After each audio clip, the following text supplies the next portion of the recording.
Le gars commence son histoire en disant qu'il n'a pas inventé cette histoire, tout se présente devant ses yeux comme si c'était hier, en fait, c'était hier. Le guerrier s'est battu avec un énorme monstre serpent et s'en est en même temps moqué, affirmant qu'il se déplaçait trop lentement. Mais le gars avait un problème, l'inattention. Le monstre ouvrit la bouche, avec l'intention d'attaquer le guerrier avec une grappe d'énergie ardente. Le jeune homme était allongé sur le sol juste devant la direction de l'attaque du serpent. Soudain, l'armure du gars commença à s'effondrer. Le guerrier réalisa que sa situation était terrible. Le jeune homme se met trop facilement en colère, il concentre son énergie dans ses mains, saute en l'air, sur le point d'attaquer le serpent. Et puis le gars brise instantanément la distance entre l'ennemi et commence à lui infliger une série de coups. Le gars aimait la sensation de force accrue qu'il ressentait. Le guerrier sort son épée et commence à frapper le monstre avec le serpent. Le gars aimait balancer l'épée et utiliser la magie. Mais il y avait quelque chose qui ne lui plaisait pas du tout, ce type avait un secret. Soudain, les attaques du gars se sont arrêtées. L'espace de combat s'est transformé en pièces. Le jeune homme entendit des pas de talons qui s'approchaient de lui. Une femme aux cheveux blancs en robe s'est approchée du jeune homme. Le jeune homme ne comprenait pas d'où elle venait et pensait qu'elle était son fan, qui le suivait sur ses talons. La femme s'est approchée du lit du gars, mais par chance, il a voulu dormir, car il était épuisé par la bataille. L'inconnu posa sa main sur le lit du guerrier. La femme se pencha vers le gars et l'embrassa sur le front, et le jeune homme sentit les fleurs qui sortaient d'elle. Le jeune homme avait des pensées agréables, il aimait ce léger baiser matinal, et même d'une telle beauté. Le gars se demandait si elle avait vraiment été là pendant tout ce temps et l'admirait. Le jeune homme se rend compte qu'il ne peut plus se retenir et lui tend les paumes. Le jeune homme presse ses paumes contre son visage et l'attire vers lui. Mais soudain, le jeune homme prend conscience de ce qui se passe. Le gars se rend compte qu'il est dans le corps d'un bébé. Le jeune homme dans le corps d'un enfant a crié, mais cela ressemblait à un cri d'enfant, et la jeune fille a pensé qu'il avait faim. Le gars s'est rendu compte qu'il était né de nouveau. Le jeune homme, maintenant bébé, a commencé à comprendre que dans une vie antérieure, il était mort, mais il ne comprenait pas comment cela s'était produit, mais contrairement à d'autres personnes, ce type renaît à chaque fois après la mort et ainsi de suite à l'infini. La jeune fille porta le bébé jusqu'à son berceau. L'étranger a donné au bébé une bouteille de lait, le gars a décidé de le boire et de ne pas penser aux choses difficiles. C'était la 101e renaissance de ce type. Si sa mémoire est bonne, la première vie de ce type s'est déroulée en Corée. Cette vie était un enfer, un tourbillon d'entretien et de recherche d'emploi sans fin. C'était une vie morne avec une fin morne, car le jeune homme a finalement été heurté par une voiture, et lorsque sa vie a été ainsi écourtée, le gars est né de nouveau pour la première fois. Lorsque le jeune homme s'est réveillé, il s'est retrouvé dans le corps d'un bébé, dans une famille d'étrangers totalement inconnus, et depuis lors, le jeune homme renaît encore et encore. Mais ce qui était étonnant, c'est que le jeune homme renaissait dans des mondes et des époques différents. Cependant, le scénario de vie du gars ne faisait que se répéter encore et encore. Le jeune homme n'a rien de particulier à se vanter, il était simplement habitué à cet état de choses et a suivi le courant. Pour le gars, la renaissance est devenue quelque chose d'ordinaire. Le bébé se demandait où il avait été jeté cette fois-ci. À en juger par le luxueux mobilier vintage de l'intérieur, le gars s'est rendu compte qu'il se trouvait quelque part au Moyen-Âge. Mais le bébé pensait qu'il était peu probable qu'il revienne sur Terre, qu'il serait illogique de renaître, car il était probablement dans un autre monde.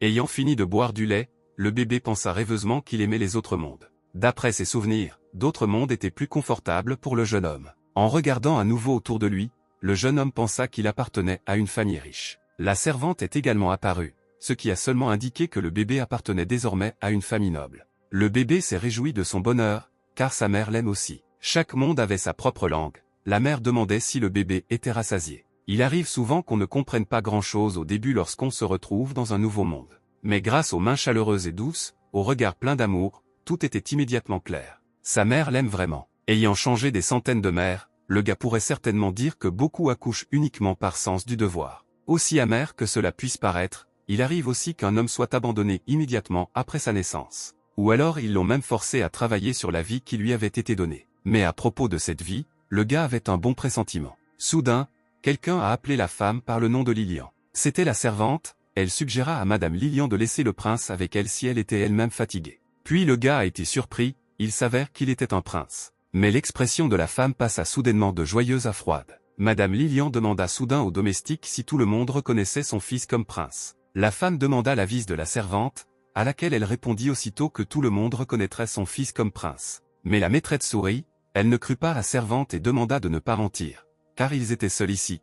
La femme se doutait que cette servante pensait aussi du mal de lui. Mais les serviteurs ont de nouveau insisté, réfutant les propos de Lilian. La femme s'est excusée et a expliqué au domestique que récemment, l'une des servantes s'était trop permise. et le gars au corps d'enfant a compris pourquoi le visage de sa mère actuelle avait changé. Lilian a expliqué que bien que le bébé soit un prince et que le sang impérial coule en lui, son sort ne sera pas facile, et il le serait encore plus si son fils Earl n'était pas un prince. La femme s'est tournée vers le bébé et lui a demandé s'il était offensé par cela. La dame a ajouté qu'elle savait que maintenant tout le monde ne parle que d'elle et de son bébé, et qu'à cause de Lilian, Earl n'a pas le droit d'hériter du trône. La femme s'est excusée auprès de son fils et a commencé à pleurer, mais le bébé a essuyé les larmes de son visage. Lilian se tourna vers sa servante Chelsea. Avait-elle vu cela?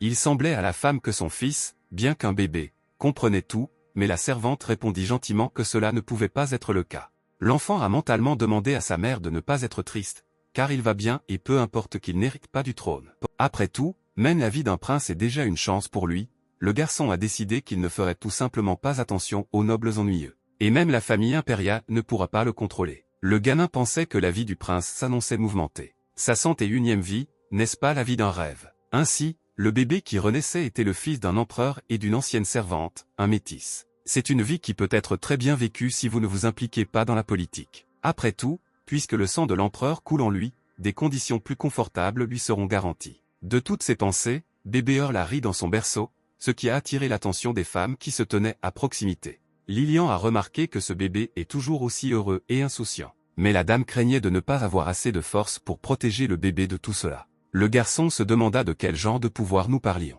Mais ensuite Earl a réalisé que le pouvoir ne peut faire de mal à personne. Après tout natif de la noblesse doit être capable de se défendre, il devra donc étudier. Cependant, pour le gars, c'est une chose courante, l'absence de droit au trône est une faiblesse, car personne n'a besoin du gars. Et s'il est faible, personne ne le défendra, ils chercheront même plutôt un moyen de se débarrasser de lui. Mais le bébé a rassuré mentalement sa mère. Après tout, son fils avait déjà vécu un grand nombre de vies en tant que guerrier. 3 mois se sont écoulés après la renaissance d'Earl, la femme s'est approchée du berceau de son fils. Il dormait paisiblement, sans penser à rien. Lilian l'a traité d'ange et a souri. La dame a dit que sa couleur de cheveux était magnifique. Mais ensuite la servante Chelsea est entrée et a dit à la maîtresse que la voiture était prête. Lilian lui a dit qu'elle était déjà en route. La femme a embrassé son fils et lui a dit qu'elle reviendrait bientôt, alors ne le laissez pas s'ennuyer. Lilian se dirigea vers la sortie avec Chelsea, la porte claquant derrière eux. Le garçon était indigné de ne pas avoir fini de regarder son rêve couler à cause du bruit de la porte, le forçant à se réveiller.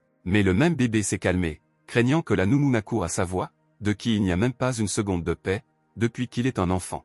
Tout le monde ne fait que me garder. Et le bébé a aussi remarqué que la surprotection est si fatigante. Alors que le bébé était seul, il a décidé de vérifier quelque chose. Après tout, son avenir en dépend, le gars espérait que le sang impérial contenait au moins une sorte de pouvoir ancestral. Et si c'est le cas, il faut apprendre à s'en servir, essaya l'enfant de se concentrer en croisant les mains dans un sort. Earl pensait que le monde est gouverné par les plus forts, quand vous êtes fort, personne n'ose s'opposer à vous. Au moins, vous pouvez utiliser l'expérience des 100 vies précédentes. Même dans le corps d'un enfant, Earl pouvait accumuler de la force intérieure, une petite sphère de lumière bleue est apparue. Le garçon a réalisé que la force était disponible ici. Le bébé pensait qu'il pourrait, par exemple, utiliser des techniques de sa 30e vie. Le gars a décidé d'essayer d'utiliser 2 techniques en même temps, car même dans le corps d'un enfant, cela devrait fonctionner. Après tout, personne ne penserait qu'un enfant de cet âge puisse s'entraîner. Et si l'entreprise fonctionne, vers l'âge de 10 ans environ, la force interne d'Earl augmentera considérablement, et vers 20 ans, le gars sera généralement indestructible. L'enfant a décidé qu'il devait d'abord se concentrer le mieux possible sur l'énergie. De cette façon, le gars peut s'entraîner n'importe où, même sur le cou de la nounou. Concentrant l'énergie dans une sphère bleue, Earl décida d'accélérer, de combiner le flux de tout son corps et de rassembler l'énergie. Et puis le bébé a senti qu'il lui devenait plus difficile de respirer. La tête du bébé commence déjà à cogner. Et puis vint le moment où il fallut libérer l'énergie. Mais soudain, la femme de chambre de Chelsea entra en courant dans la pièce. Le gars a fait une pause pour ne pas se faire découvrir par la nounou. Mais la femme de chambre pensait que les couches étaient peut-être mouillées. Le jeune homme chassa mentalement la femme ennuyeuse loin de lui, car même avec un petit contact, toute l'énergie accumulée disparaîtrait. La femme de ménage a décidé que les couches du bébé étaient normales. Chelsea a reconnu que le prince faisait simplement un cauchemar et a quitté sa chambre. Dès que la porte de la chambre claqua, Earl poursuivit son plan en action. L'énergie était désormais à son maximum, mais il fallait encore la retenir un peu. Le gars a commencé à avoir de la fièvre, il avait peur que le corps du bébé ne puisse pas y résister. Mais Earl s'impose résolument, car il vaut mieux mourir que vivre dans le corps d'un faible. L'enfant s'est rendu compte qu'il avait besoin d'accumuler rapidement beaucoup d'énergie. Et le gars a fait tout cela pour une vie future prospère. Earl a crié au plus fort de sa concentration d'énergie, la femme de chambre l'a entendu depuis sa chambre et est retournée voir le bébé. Et puis Chelsea court dans la chambre du bébé, ouvrant la porte grande ouverte. La nounou court vers la crèche du prince. Elle ne comprend pas pourquoi le bébé transpirait, mais il semblait dormir. La femme a décidé de préparer un bain avec des herbes et de lui donner un bain plus tard. Avec ces mots, elle a quitté la chambre du bébé. Earl sauta du lit et s'exclama joyeusement. Il était heureux que tout se soit déroulé comme il l'avait prévu. La servante tenait le bébé dans ses bras. Il avait l'air en bonne santé et joyeux. Chelsea était heureuse que le prince se sente bien. Et Earl soupira mentalement de soulagement, car il était heureux que la nounou n'ait rien remarqué. En utilisant la technique de concentration du mana, le gars peut facilement l'accumuler dans son corps. Et pour cela, Earl n'avait rien à faire, il devenait plus fort même lorsqu'il mangeait ou dormait. Le garçon ne pouvait contenir son large sourire satisfait. Earl a compris que même après 3 ans, il accumulerait tellement d'énergie qu'il serait comparable en force à la plupart des adultes, et quand il aurait 10 ans, alors personne dans ce monde ne pourrait rien faire pour lui, même si lui-même a vécu sans vie. La femme sentit quelque chose dans l'air, mais ne comprit pas ce que c'était. Le garçon distrayait la servante avec son rire, et elle ne pouvait qu'en être touchée, tandis que le garçon devenait plus fort. Et quand il deviendra plus fort, il commencera alors à vivre comme un roi, il attend vraiment ça avec impatience. J'aimerais que ce jour vienne plus tôt. 5 mois se sont écoulés depuis la naissance d'Earl. Grâce à la technique d'absorption du mana, ses capacités physiques ont considérablement augmenté, et l'énergie interne s'accumule déjà plus vite que celle de ses pairs, et le mana est automatiquement collecté. L'enfant pensait que tout allait bien, tout le monde commence par ramper sur le sol, et le moment venu, il aura beaucoup de force. Mais Lilian a attrapé son fils rampant, elle l'a félicité pour son activité et lui a apporté quelque chose. La femme tenait un hochet dans ses mains, mais le bébé ne comprenait pas ce que c'était, mais il était coincé sur le hochet et ne pouvait le quitter des yeux. Mais Earl remarqua la tristesse sur le visage de sa mère. Et puis le bébé a commencé à rire et à prétendre qu'il aimait vraiment le hochet.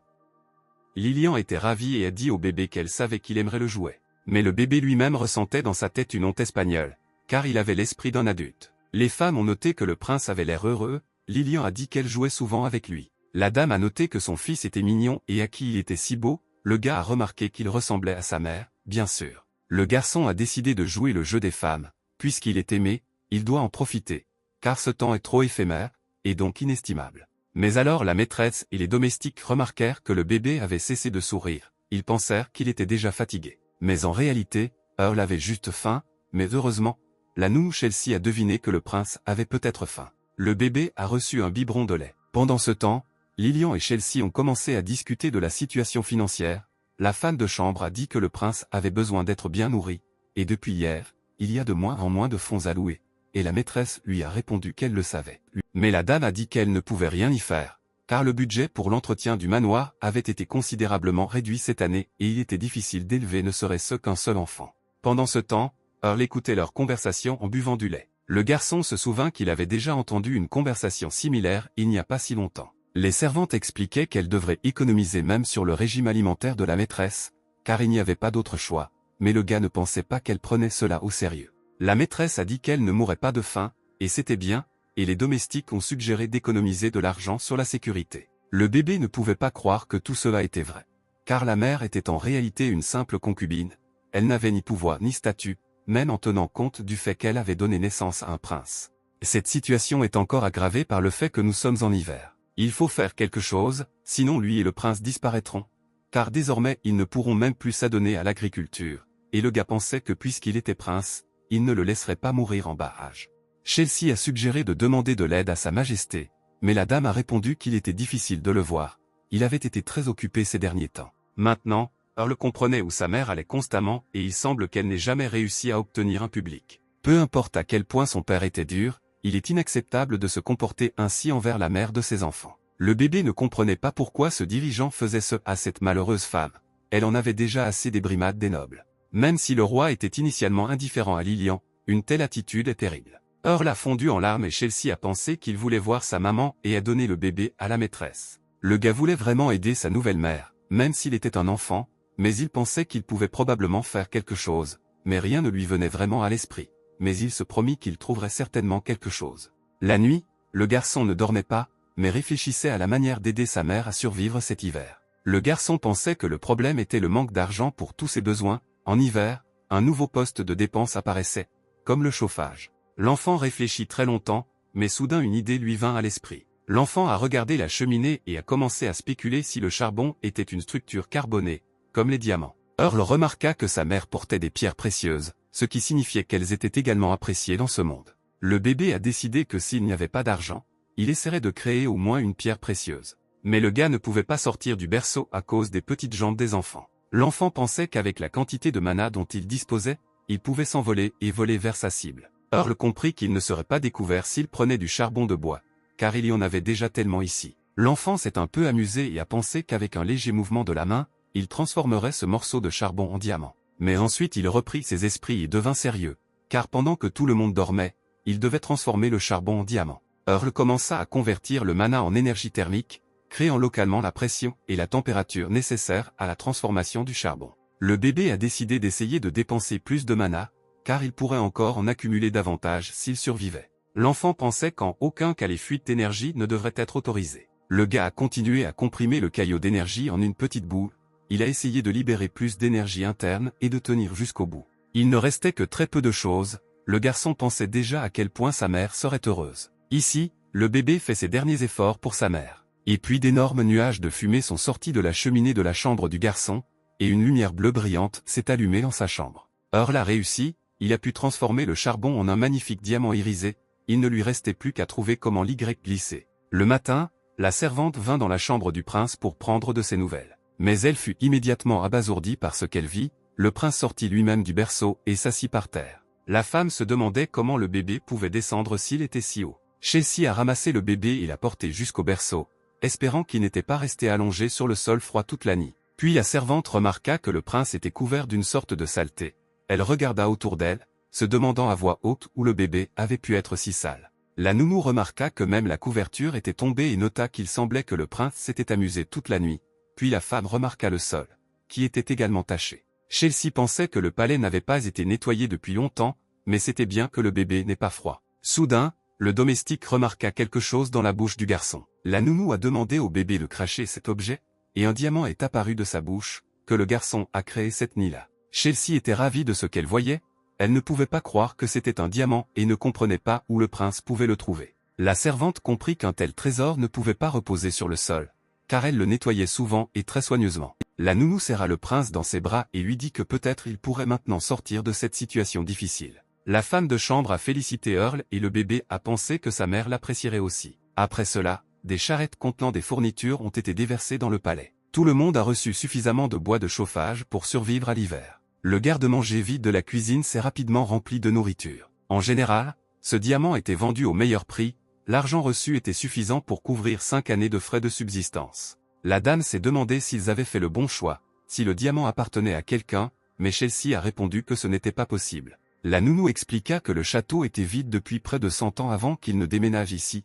La servante supposa qu'il s'agissait d'un cadeau de Dieu envoyé du ciel pour le prince. Ce à quoi Lilian acquiesça, regardant son fils avec un sourire. Earl a rampé jusqu'à sa mère et lui a promis mentalement que lorsqu'il serait grand, il soulagerait définitivement la femme de tous ses soucis. Tout l'hiver, le palais était régulièrement chauffé par une cheminée. La situation financière s'est améliorée. Les tables étaient couvertes de plats variés et la dame doutait qu'elle puisse les manger toute seule, mais la servante la rassura et lui dit de ne penser à rien et de simplement manger.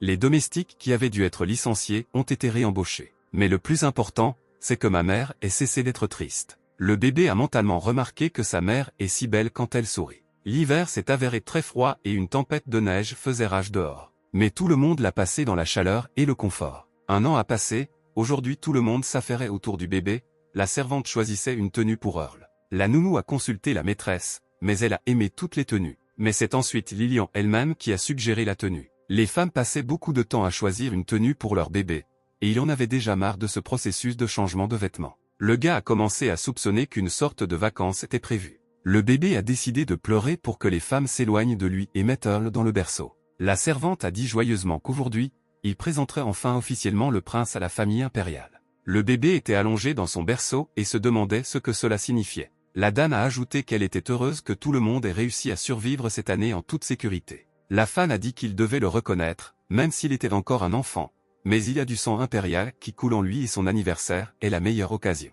Chelsea était sûr que sa majesté apparaîtrait, car il ne pouvait pas ignorer sa maîtresse pour toujours, c'est juste que les pères essaient souvent de rester à l'écart des nouveau-nés. Earl réalisa finalement que l'événement d'aujourd'hui était organisé pour célébrer son anniversaire. Lilian a expliqué que son fils rejoindrait officiellement la famille royale et qu'il était bon qu'au moins les lois de l'Empire soient du côté d'Earl dans ce domaine. Le garçon remarqua que sa mère était très inquiète, même si elle souriait. Mais ensuite le garçon réalisa que puisqu'il y avait un banquet, cela signifiait que toutes sortes d'aristocrates différents se présenteraient ici. Le garçon remarqua qu'il regarderait au moins son père. Le banquet a commencé, les tables étaient dressées avec diverses collations, plats et boissons. La musique live jouait une belle mélodie dans la salle. Diverses personnes nobles et riches se sont rassemblées dans cette salle. L'enfant s'est assis sur une chaise et a admiré à quel point c'était génial ici.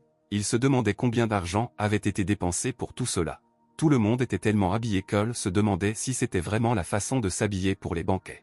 La femme a pris son fils dans ses bras et lui a demandé s'il aimait cet endroit. La servante suggéra qu'il était gêné par les nouveaux visages, car le prince n'avait jamais vu autant de monde. Mais Lilian a dit au prince de ne pas avoir peur, car il est le plus important ici, et l'a embrassé sur la joue. Mais ensuite l'enfant remarqua que les aristocrates commençaient à le regarder de travers. Mais le garçon a décidé de ne pas y prêter attention, car il s'attendait à rencontrer son père. Tyler était l'homme qui était le père d'Earl, et le garçon veut le regarder dans les yeux sans vergogne, car il ne s'est jamais présenté chez eux. Mais ensuite le bébé a décidé qu'il ne se souciait pas de la façon dont cet homme vivait. Earl voulait juste savoir à quoi il ressemblait, au cas où il aurait une mauvaise hérédité. Peu de temps après le début du banquet, ces personnes sont finalement arrivées. La famille impériale entra dans la salle de banquet, tout le monde autour d'eux s'écarta. Le garçon devina qu'il s'agissait de l'impératrice actuelle et de ses enfants. C'était bien l'impératrice, elle portait une couronne et une luxueuse robe rouge, ses cheveux étaient dorés et tirés en arrière. Et derrière elle venaient ses enfants, qui lui ressemblaient et étaient les demi-frères et sœurs d'Earl. Et l'aîné se démarquait des autres. Ses jeunes frères et sœurs étaient à proximité, et il y avait même une rousse parmi eux. Mais toute la famille était étrangement sérieuse. Earl était furieux qu'il passe devant sa mère comme si elle n'existait pas. Mais Lilian remarqua le mécontentement de son fils et lui demanda en souriant d'être patient encore un peu, car bientôt tout serait fini. Le garçon pensait que malgré tout, sa mère souriait, et ceux qui étaient devant admiraient la beauté de l'impératrice. Soudain, le regard de la femme se tourna quelque part, son visage s'agita. L'empereur entra dans la salle de banquet, tout le monde autour dit de saluer sa majesté. Tyler avait un regard terrifiant dans les yeux alors qu'il avançait fièrement. Le garçon ressentit une forte énergie de la part de l'homme. L'empereur passait simplement par là, et les nobles bavards et leurs serviteurs se turent immédiatement, ils inclinèrent tout la tête devant lui. Le garçon sentit instinctivement le pouvoir émanant de Tyler. Soudain, l'homme se tourna vers Lilian et son fils et fixa sur eux son regard sérieux. Le bébé essayait de comprendre si l'homme le regardait, lui ou sa mère. Earl pensait que c'était dommage que la Renaissance ne lui donne pas la capacité de lire les pensées des autres, car ce serait formidable si le garçon savait à quoi il pensait. Et pendant ce temps, Tyler allait chez lui. Après un certain temps, Earl a commencé à recevoir des cadeaux. Les aristocrates se sont approchés du prince avec des félicitations. Bien entendu, le moment est venu pour la famille impériale de féliciter. Ils n'ont pas hésité à exprimer ouvertement leur relation avec Earl et sa mère. Le garçon était furieux des propos caustiques des aristocrates. Le bébé ne comprenait pas comment ils osaient parler ainsi, il ne les considérait probablement même pas comme des personnes, ce qui a donné à l'enfant une forte envie de tester ses oreilles avec une échographie infantile. Lilian a calmé son fils et lui a proposé du lait. Mais le garçon a changé d'avis à propos de crier, il a décidé que cela n'en valait pas la peine, cela ne ferait que déshonorer sa mère, car l'hypocrisie était malheureusement monnaie courante ici. Le prince voulait partir rapidement, car il sentait qu'il pourrait s'endormir dans les bras de sa mère. Mais tout à coup, quelqu'un tira la joue du garçon, c'était une petite fille, qu'elle appelait Earl Potley. Le garçon pensait qu'il s'agissait probablement de la fille d'une des concubines de l'empereur, et elle était encore à cet âge où on ne se rend pas compte de son véritable statut. De plus en plus d'aristocrates sont venus féliciter le prince pour son anniversaire. Lilian a remercié les dames d'être venues et leur a souhaité de profiter du banquet. Mais les femmes ont ignoré la dame et sont parties sans rien dire. À la fin du banquet, prince et sa mère poussèrent un soupir de soulagement à l'unisson. Mais ensuite l'impératrice s'est approchée de Lilian et lui a dit qu'il ne s'était pas vu depuis longtemps. La femme a demandé à Ella comment elle était arrivée là. À quoi l'impératrice a répondu qu'il n'y avait aucun problème sur le chemin ici. Et la femme a ajouté que tout cela était grâce à son fils, l'héritier du trône, qui était à côté d'elle, et avec son regard elle a montré le côté où se tenait son fils. Earl regarda le garçon blond, qui ressemblait beaucoup à sa mère, le garçon se demanda pourquoi elle exhibait son fils, même si c'était ce qu'on attendait de l'impératrice. Elle remarqua qu'Earl ressemblait tellement à sa mère. L'impératrice l'a appelé chérie et le garçon l'a renvoyé mentalement. Le prince soupçonnait qu'Ella avait dû jouer un rôle dans leur sort, même si personne ne s'en souciait, le financement du château n'aurait pas été réduit à un niveau aussi bas de manière aussi dramatique. Il devait utiliser des chevaliers pour obtenir du bois de chauffage, et il s'est avéré que les vêtements d'Earl étaient cousus par des serviteurs à partir de chiffons et de chutes.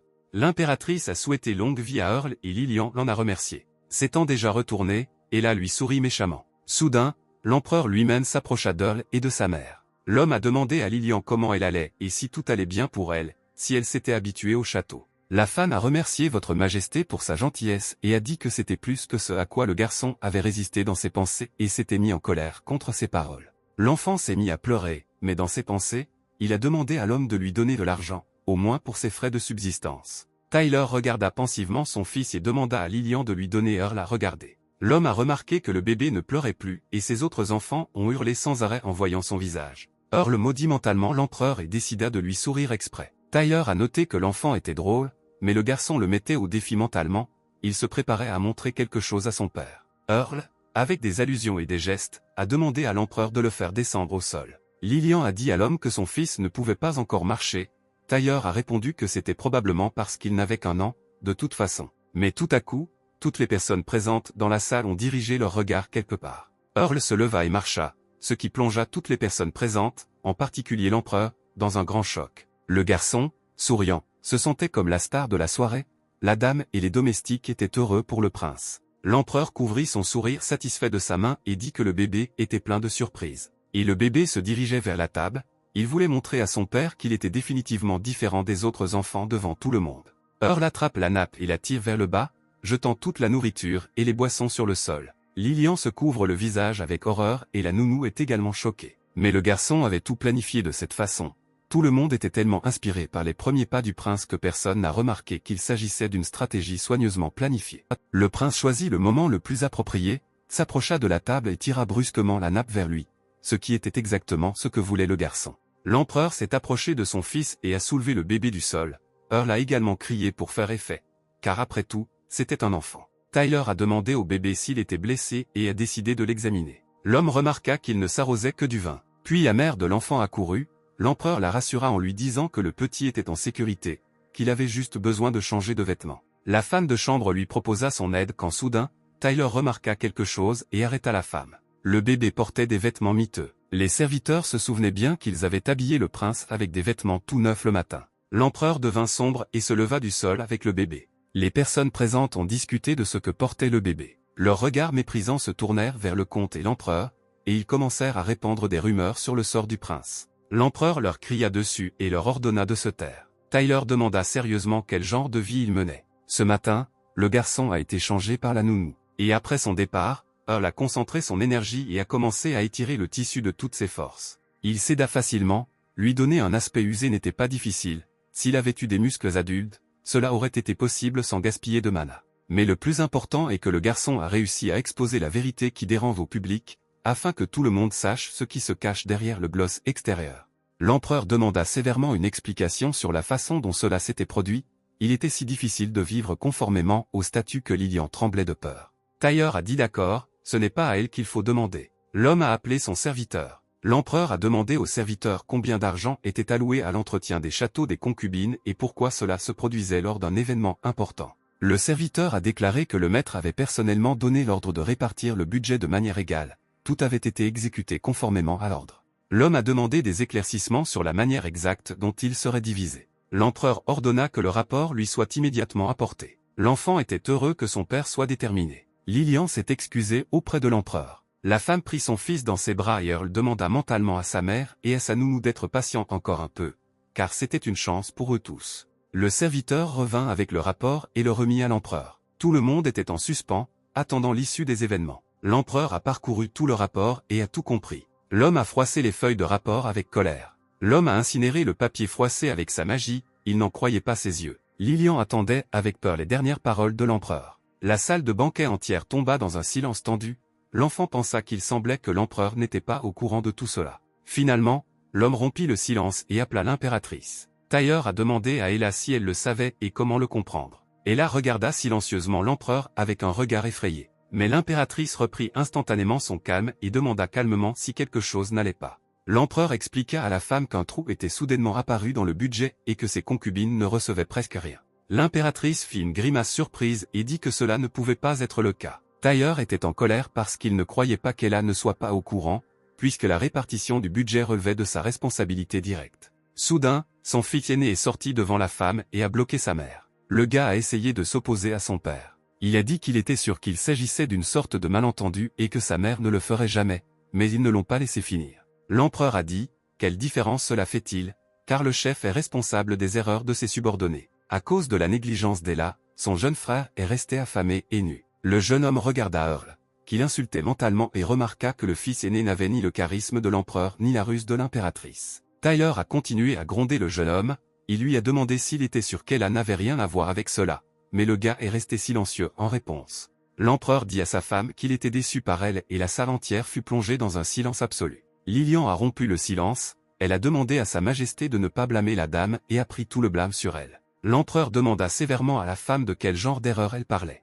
Tyler a ajouté que Lilian a porté et donné naissance à l'enfant de l'empereur. L'homme a ajouté que cela suffisait pour être considéré comme un membre de la famille impériale. La mère d'Earl a essayé de s'y opposer, mais Tyler lui a dit qu'elle devrait déjà prendre conscience de son statut dans la société et a attiré la femme vers lui. Ella regardait tout cela avec de la fureur dans les yeux. L'empereur ordonna que les responsables soient retrouvés et traduits en justice, car il ne tolérerait plus de telles erreurs. L'impératrice s'inclina et dit à son mari qu'elle veillerait à ce que cela ne se reproduise plus. Tyler répéta que la prochaine fois, elle serait punie. Ella a dit qu'elle trouverait certainement le coupable et le punirait dans toute la mesure possible. L'impératrice s'est approchée de Lilian et lui a dit qu'elle était désolée et qu'elle ne savait pas comment se justifier auprès d'elle. Mais la mère d'Earl a dit qu'il n'était pas nécessaire de lui présenter des excuses. Le garçon, dans ses pensées, ne comprit pas les paroles de sa mère et dit que l'impératrice savait tout, mais maintenant elle mentait. Ella a juré que cela ne se reproduirait plus jamais. Le prince remarqua qu'il n'y avait pas une goutte de culpabilité sur le visage de l'impératrice. Ella a intimidé toutes les concubines avec son pouvoir. Ainsi, l'anniversaire d'Earl touchait à sa fin. Le trou dans le budget a été comblé et un dernier recours a été rapidement trouvé. Il s'agissait d'une famille de petits aristocrates, ils furent déclarés coupables et exécutés sans aucune procédure particulière. Les servantes ont expliqué qu'à la fin de l'enquête, elles avaient même reconnu leur culpabilité. Personne ne savait ce que les criminels allaient faire avec une telle somme d'argent. L'une des femmes de ménage était heureuse que le problème ait été résolu. Earl était sûr que le véritable instigateur avait échappé à la punition et, une fois l'exécution terminée, l'affaire était close. Le garçon était indigné par cette injustice. Le prince voulait grandir vite et tous les tuer. Mais ensuite Earl a pleuré parce qu'il voulait manger. La servante accourut et commença à nourrir le garçon, voulant qu'il devienne grand et fort. Earl a accepté. Il a encore besoin de travailler sur son corps pendant longtemps, car il ne grandira pas de sitôt. Mais le garçon était heureux de n'avoir ici que manger et jouer, ce qu'il aimait beaucoup. La servante dit au bébé que puisqu'il avait mangé, il était maintenant temps de dormir. Après avoir dormi, le garçon ne pouvait pas comprendre combien de temps il dormait. En regardant autour de la pièce, Earl remarqua la nounou qui dormait sur une chaise à proximité. Le garçon utilisa tranquillement son mana et vola jusqu'à la fenêtre pour regarder. Il y avait dehors la voiture d'une mère, accompagnée de chevaliers. Le garçon entendit des pas et se rattrapa. 3 personnes s'approchaient de la chambre d'Earl, dont sa mère. Il y avait aussi les marches d'un adulte et d'un enfant. 3 personnes s'étaient déjà approchées de la porte de la chambre du prince. L'enfant ne savait pas quoi faire de la nounou, si elle se réveillait, tout le monde verrait sa force. L'enfant s'est envolé dans les airs et s'est envolé directement vers la nounou. Soudain, la porte s'ouvrit et 2 femmes et une fille entrèrent. La mère d'Earl a vu quelque chose qui l'a surprise. Le garçon a pincé la joue de la nounou, elle a ressenti de la douleur et elle a demandé au prince d'arrêter. Lilian a demandé à Earl d'arrêter de blesser Nanny Chelsea. La dame a ajouté que la nounou doit être aimée et obéie. La femme de chambre a remarqué Madame Shelley. Elle s'est excusée de ne pas avoir remarqué la maîtresse tout de suite. Shelley a répondu que tout allait bien, car elle-même n'avait pas prévenu de la visite. Le garçon reconnut Shelley, elle était à un banquet à l'occasion de son anniversaire. Lilian a dit que si elle l'avait su à l'avance, elle l'aurait mieux rencontré, mais Shelley a répondu que tout allait bien.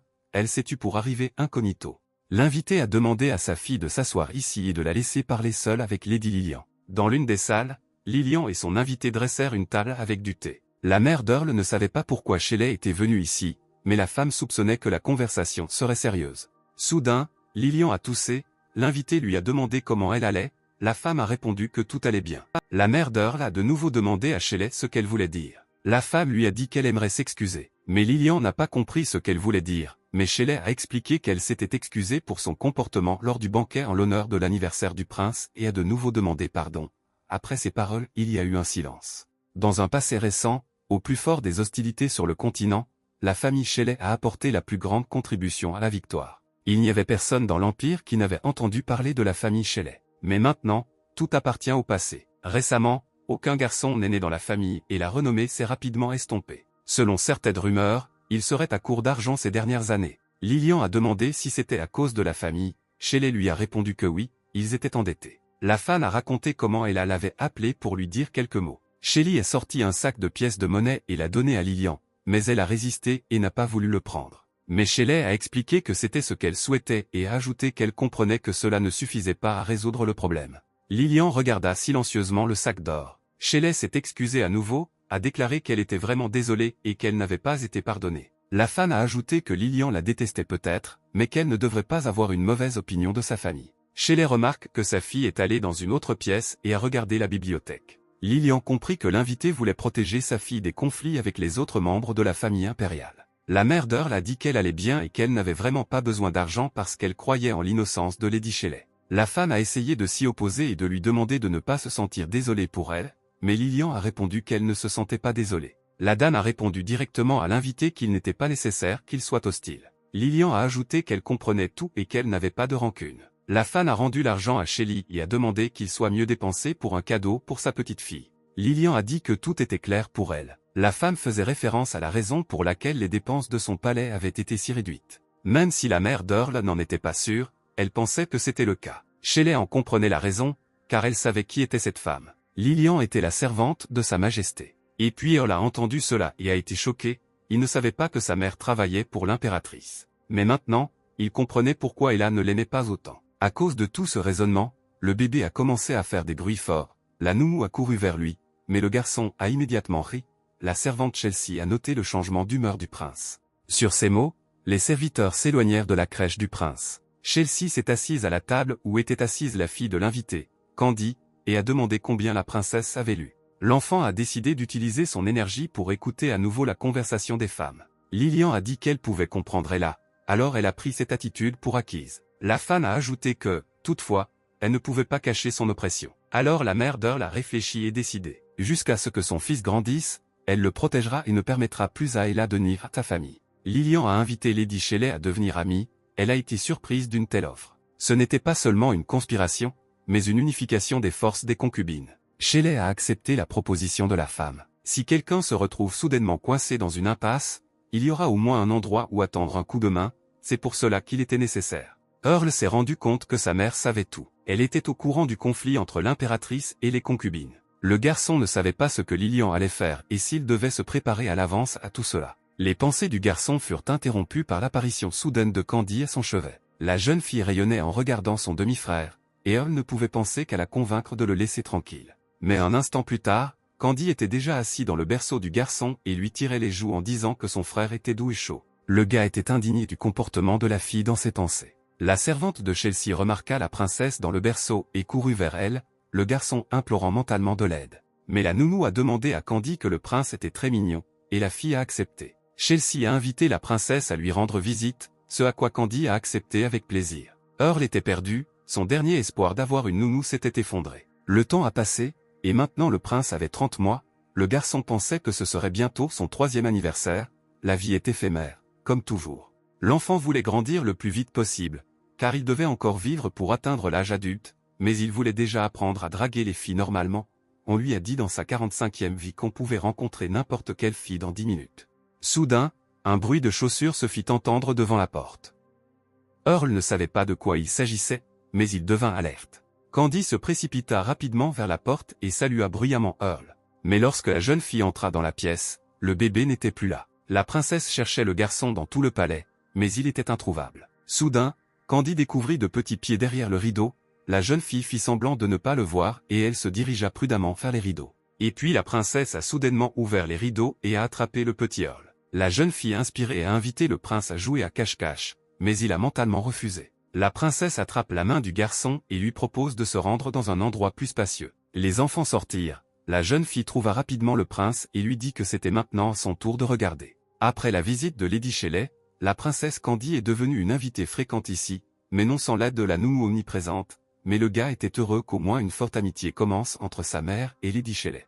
Candy a dit qu'elle n'est pas la meilleure petite sœur, Earl est encore petit mais elle peut prendre soin de lui. La princesse a ajouté que quand son frère sera grand, il prendra soin d'elle, elle lui a demandé de promettre de venir dès qu'elle l'appellerait. Le frère a accepté, mais a noté mentalement l'intrusion excessive de la fille. Candy a dit qu'elle adorait Earl, ce qui a surpris le garçon. La fille a dit que comparé à Léon ou Meryl, Earl est le plus amusant à jouer. Avec un visage pétillant, la fille a dit qu'Earl était la meilleure option. Le garçon a dit dans ses pensées qu'en grandissant, Candy regretterait ses mots. La fille a pris son frère dans ses bras et lui a dit qu'ils iraient quelque part pour jouer, mais le garçon a commencé à s'étouffer. Soudain, une femme a couru vers les enfants et a demandé à la jeune fille de laisser partir le prince, car il souffrait. La servante ajouta que la princesse devrait lui donner le garçon. La femme a dit qu'il n'était pas nécessaire de porter des objets lourds, car Candy est encore petite. Earl attrapa la jambe de la bonne de Candy et soupira mentalement de soulagement. La fille a capricieusement dit qu'elle voulait jouer, mais la femme lui a suggéré de dessiner un peu ou d'écouter de la musique classique. Candy a immédiatement refusé, jugeant ses activités ennuyeuses. En réponse, la servante a demandé au bébé ce qu'elle voulait faire. La jeune fille tourna la tête sur les côtés, remarqua un bâton au sol et le ramassa immédiatement. La princesse a agité son bâton et a dit qu'elle voulait balancer l'épée comme elle avait vu son frère Cal le faire. Le garçon évalua pensivement ses mouvements et commenta mentalement que son centre de gravité avait été déplacé, qu'il n'y avait pas d'équilibre même en tenant compte du morceau de bois. Le garçon lui-même adore l'escrime, ce sentiment lui manque même. La petite fille s'est exclamée que Sir Knight avait été renversé et que la victoire avait été attribuée à la dame. La servante a dit à Candy que les vraies dames ne se battent pas, mais la jeune fille s'est indignée de savoir pourquoi. La princesse a demandé à la femme pourquoi son frère Kyle et Léonide étaient autorisés, mais elle ne l'a pas été. La servante a expliqué à la petite fille qu'elle était une princesse et qu'elle n'était pas censée se salir les mains. Finalement, la femme soupira et demanda à la jeune fille de ne pas discuter, car c'est la coutume, car avant tout, une princesse doit être élégante et féminine. Mais pendant que la servante parlait, la jeune fille a enlevé son épée, la femme a couru après Candy et a demandé de rendre l'épée, mais la princesse a refusé et a dit qu'elle pratiquerait l'escrime. La servante a suggéré à la jeune fille de prendre au moins une épée plus petite. Earl, quant à lui, regardait tout cela et remarqua qu'il commençait même à aimer la sœur de Candy. Les années ont passé, Earl a eu 5 ans. Le garçon monta donc à cheval avec d'autres cavaliers. Mais Earl était encore un enfant. C'est pourquoi il montait sur un cheval jouet en bois. Chelsea a proposé au prince de monter sur un vrai cheval, mais le garçon a refusé, soulignant que c'était dangereux. La servante a noté que tous les garçons s'intéressaient aux chevaux et aux épées et a laissé entendre qu'il était temps pour Earl. Mais l'enfant a dit que les princes sur un cheval blanc sont déjà des reliques du passé. Et il a traité la nounou de tubercule qui traînait. Earl pensait que, de toutes les vies qu'il avait vécues, il n'y avait qu'une seule connaissance qu'il n'avait pas correctement assimilée, c'était comment rendre les gens fous. Le gars a atteint le sommet en escrime, battant de nombreux adversaires puissants. Il a également réussi dans le domaine magique, incinérant tous les obstacles sur son passage. Il a perfectionné toutes les compétences que le gars avait entrepris de développer dans des vies antérieures, il s'est donc avéré que maintenant il n'avait même plus grand-chose à faire. La nounou a frappé dans la chambre du garçon, mais il lui a demandé ce qu'elle voulait et lui a expliqué qu'il était occupé pour que la nounou le laisse tranquille. Chelsea souhaitait que le garçon fasse du bon travail.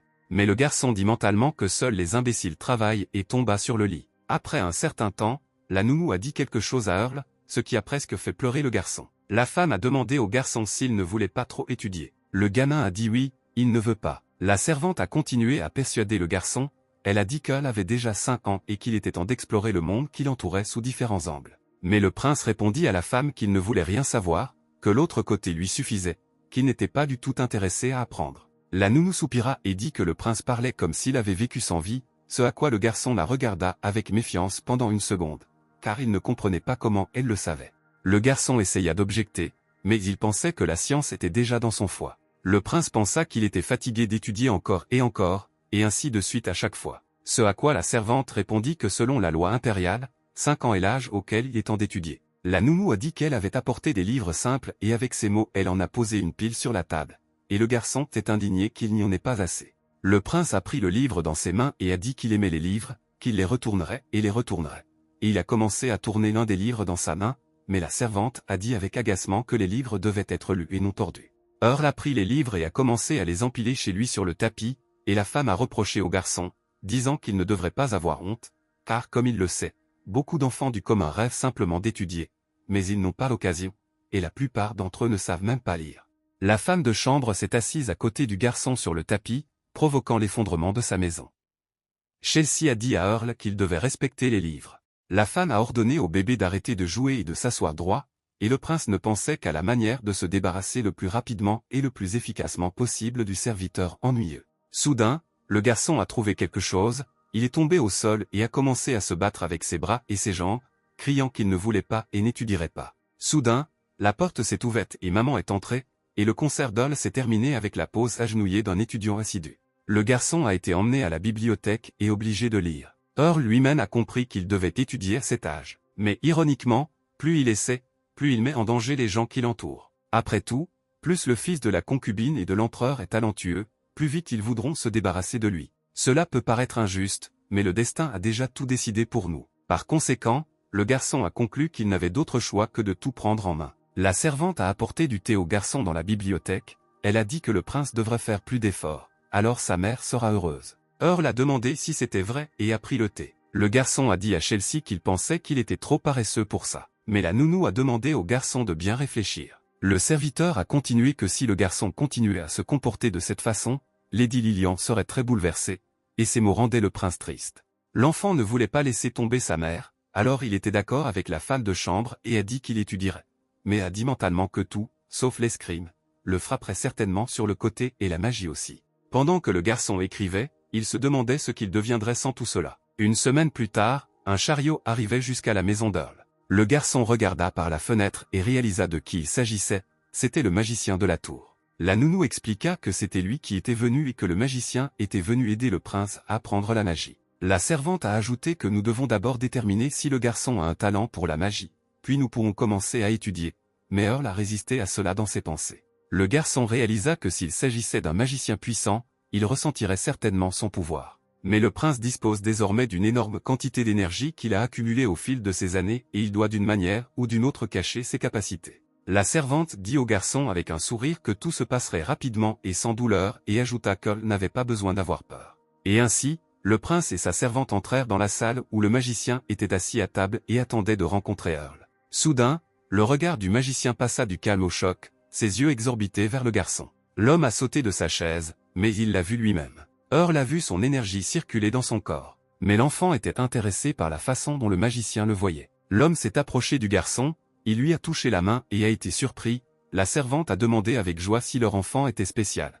Mais le magicien a dit que le mot « spécial » n'était pas correct. Et l'homme a ajouté qu'il était spécial, pas d'une manière agréable. Le garçon avec un visage sceptique a demandé ce qui se passait. Le magicien expliqua qu'il ne sentait aucun mana chez le prince. La femme de chambre a demandé à nouveau avec agacement et a ajouté que ce n'était pas possible. Mais l'homme a expliqué qu'il avait même sondé par magie, mais n'avait rien trouvé. Et le prince s'assit et sourit, parce que son plan soudain réussit. En chemin, Earl a soigneusement réduit la circulation de son mana, puis concentré le mana en un point. Le garçon a dépensé toute son énergie. Voyant la réaction du magicien à l'apparition du prince, il soupira de soulagement, car il ne peut tout simplement pas voir le mana s'il n'est pas là. Cependant, le fait que le magicien n'ait pas trouvé un seul grain de mana dans le corps du prince a ses inconvénients.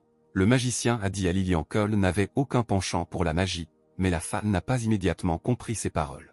L'homme a expliqué que même un roturier peut souvent voir au moins une goutte de mana, mais que le prince ne l'a tout simplement pas. Maintenant, le garçon n'avait plus confiance en ses actions spontanées. La femme a résumé avec colère que son fils ne serait pas un magicien. Le garçon pensait tristement qu'il avait seulement déçu sa mère. Le prince s'est excusé mentalement auprès de la femme et a expliqué que cela était nécessaire, que tout le monde devrait penser que le garçon était faible et incapable, et que son fils incompétent venait de démarrer son entreprise. Quelque temps plus tard, l'enfant a été présenté à un nouveau mentor, cette fois en escrime.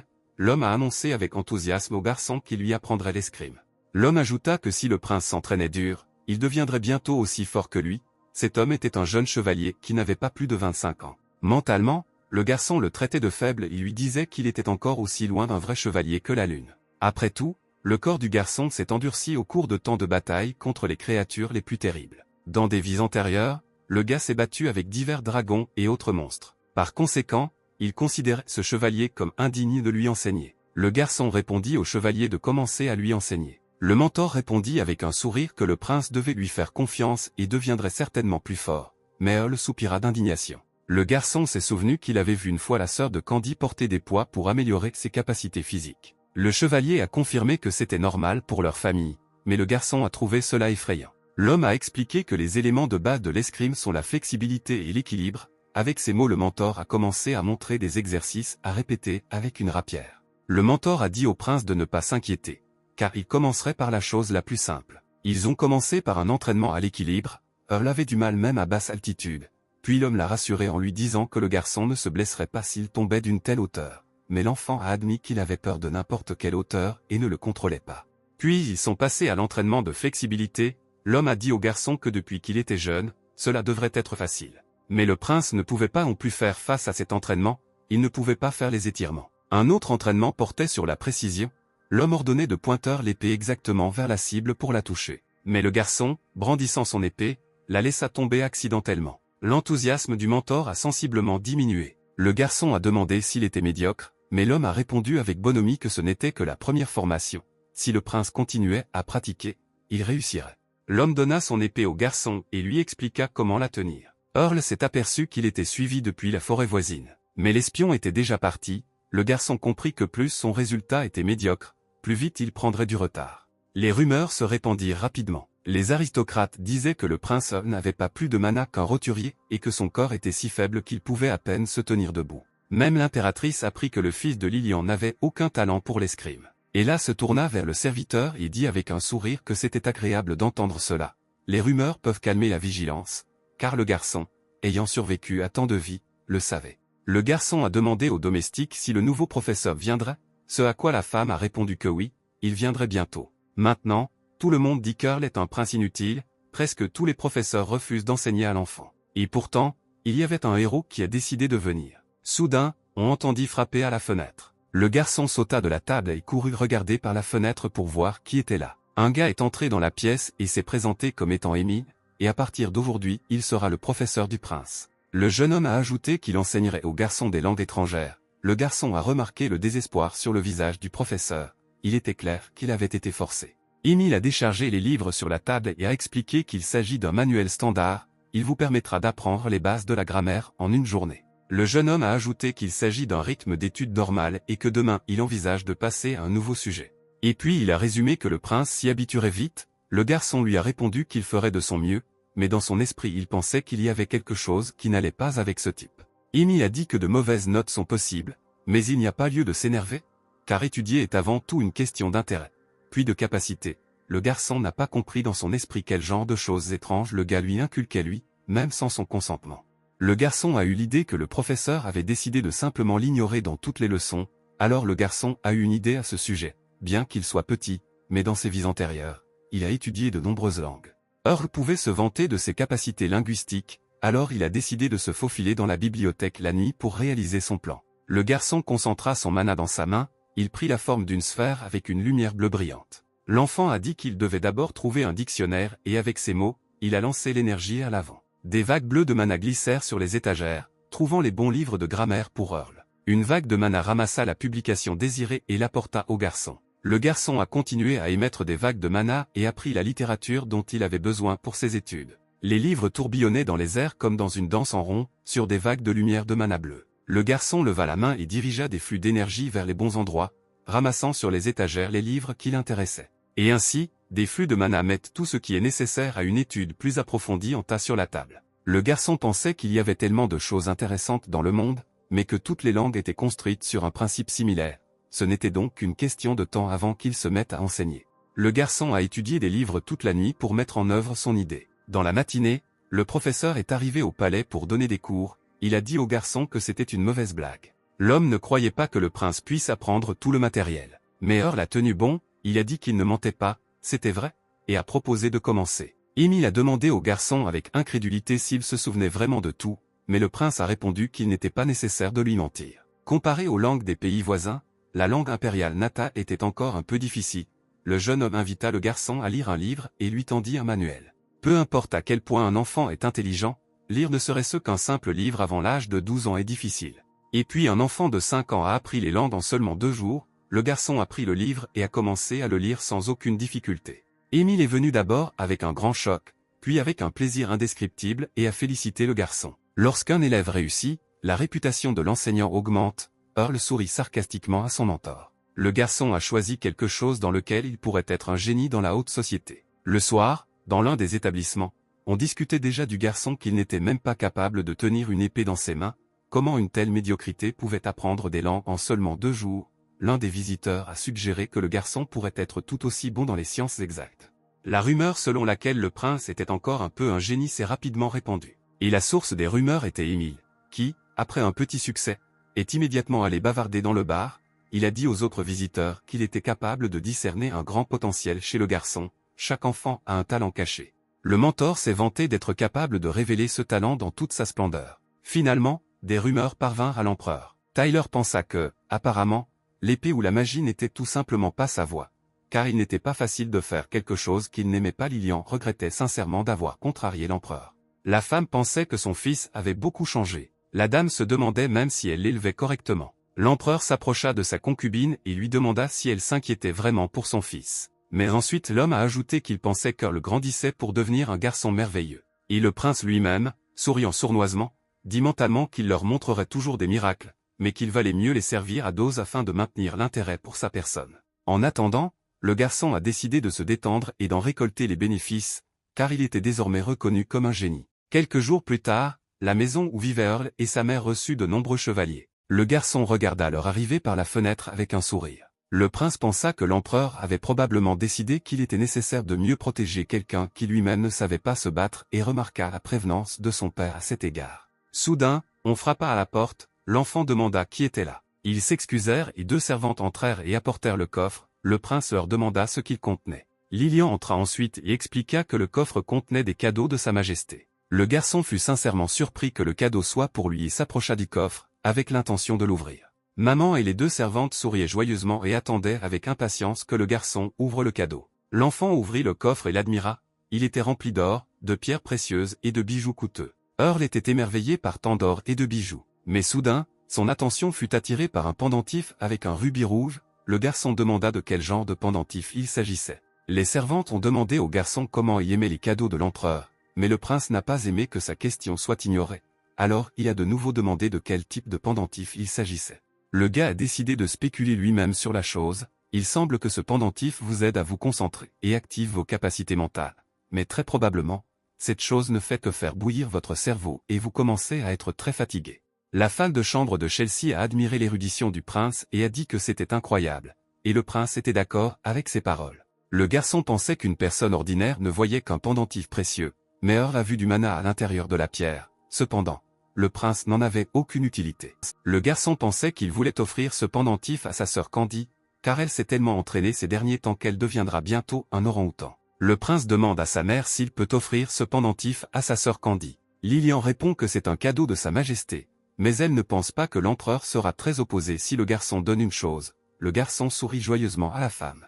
Maman a décidé de demander à son fils ce qu'il aimait tant chez Candy, et Earl a répondu qu'elle était forte. Tout le monde a ri de cette réponse. C'était un jour heureux pour tous les habitants du château, car l'empereur a généreusement offert au prince. Pendant ce temps, le chevalier qui était le mentor d'escrime d'Earl déclara, l'épée tendue, que chacun devait comprendre la tâche qui lui était assignée pour protéger le château des concubines et être fier de cette mission. Au château, le prince était assis dans la salle à manger, on lui servait des desserts et on lui disait que c'était les meilleures pâtisseries du chef. Le garçon commença à essayer tour à tour chacun des desserts sur la table. Mais le prince n'aimait pas tout n'allait pas. La servante a conseillé au prince de mâcher plus lentement, car cela devrait avoir meilleur goût, mais le garçon a continué à tout mettre dans sa bouche et à s'étouffer avec les desserts. Un peu plus tard, Earl se rendit compte que tous les desserts sur la table étaient insipides, ils n'étaient presque pas sucrés. La servante lui attrapa la joue avec agacement et commença à dire que le chef avait juré et suggéra au prince de l'appeler. Mais le bébé demandait avec insistance à la servante d'appeler l'alchimiste. Le garçon voulait des bonbons et des boissons modernes qu'il aimait dans ses vies antérieures. Le prince a donc besoin de l'aide d'un alchimiste pour recréer le goût de ses bonbons. La servante demanda au prince pourquoi elle devait appeler l'alchimiste, mais le garçon hésita à répondre car il ne trouvait rien d'intelligible. L'enfant commença à raisonner que la servante ne comprendrait toujours pas, même si Earl essayait de lui expliquer en détail. C'était quand même étrange qu'un enfant de 5 ans demande à appeler l'alchimiste. Mais le prince a compris qu'il était impossible de créer les goûts qu'il aimait sans l'aide d'un alchimiste, et le garçon lui-même n'avait aucune idée de la manière dont les aliments étaient transformés pour obtenir le goût des boissons qu'il souhaitait, et de telles technologies n'existent toujours pas dans ce monde. Mais le garçon voulait tellement essayer les saveurs de boissons préférées qu'il avait essayé dans des vies antérieures, alors le prince a décidé que puisqu'il était un génie, il trouverait quelque chose. Le garçon se leva de table et courut aussi vite qu'il put hors de la salle à manger. La servante demanda alors où allait le prince. Mais il a répondu qu'il allait étudier. La servante ne croyait pas ce qu'elle avait entendu, car avant il était impossible de forcer le garçon à étudier, alors elle pensait avoir mal entendu.